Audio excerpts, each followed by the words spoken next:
ఒకప్పుడు గబ్బు అనే చిన్న ఏనుగు ఉండేది. గబ్బు చాలా సరదాగా ఉండేవాడు. అతనికి తన స్నేహితులతో ఆడటం చాలా ఇష్టం. వారికి కూడా గబ్బుతో ఆడటం ఇష్టం.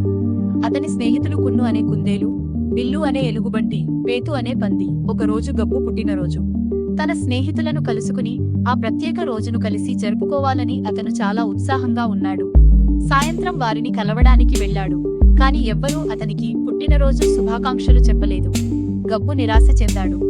కొద్దిసేపటి తర్వాత అందరూ దాగుడుమూతలు ఆడాలని నిర్ణయించారు. వెతకే వంతు గబ్బుదే.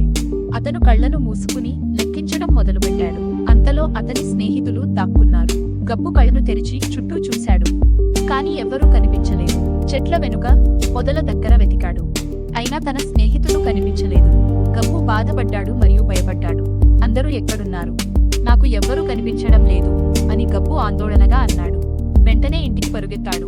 గబ్బు ఇంటికి చేరగానే కున్ను, బిల్లు, పేతు ఆనందంగా పుట్టినరోజు శుభాకాంక్షలు అని అరిచారు. తన బాధను పూర్తిగా మర్చిపోయి స్నేహితులు తీసుకొచ్చిన కేక్ను